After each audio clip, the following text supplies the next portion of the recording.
ओम एकांत में हम वही होते हैं जो हम वास्तव में हैं। हमारे वास्तविक स्वरूप से हमारा परिचय होता है। हम क्यों एकांत में डरते हैं? क्योंकि हमें अकेले रहने का आदत नहीं है। एकांतवास दुनिया से कट जाने का नाम नहीं है, बल्कि यह स्वयं में डूबने, स्वयं को जगाने और स्वयं को खोजने व तलाश करने की एक अवसर होता है। जिस तरह से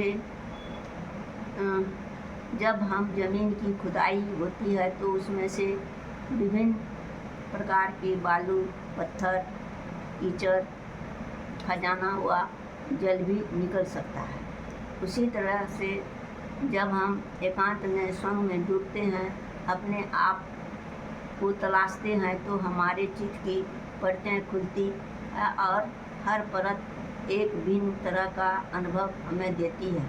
जब चित्त की ये सभी परतें परिष्कृत, स्वच्छ, पवित्र, शुद्ध हो जाती है, तब अंत में हमसे हमारा साक्षात्कार होता है। स्वयं तक पहुँचने की समय भी निश्चित नहीं है।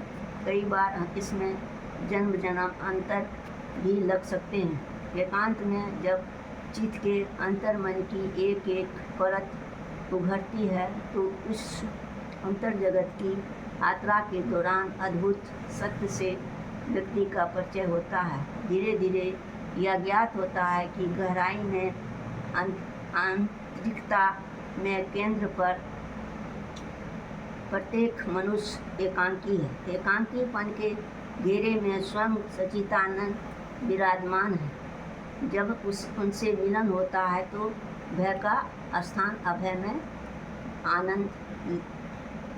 अभय और आनंद ले लेता है। हर व्यक्ति अकेले ही इस दुनिया में आया है और अकेले ही इस दुनिया से विदा लेता है। लेकिन इस संसार में जन्म लेते ही वह अपनी पूर्व स्मृतियाँ भूल जाता है और नई दुनिया में आते ही फिर से संसार की चकाचौंध में स्वयं को भूल जाता है, स्वयं से दूर होने लगता है। जब यह अपने एकांत सेवन करता है, स्वयं में उतर कर जब वह अपने आप को पा लेता है, अपने स्रोत तक पहुँच जाता है, तो फिर वह अपने आत्म तेज से प्रकाशित हो जाता है। अपने प्यारे प्रभु से मिलन हो जाता है। आपको सत नमन को मान।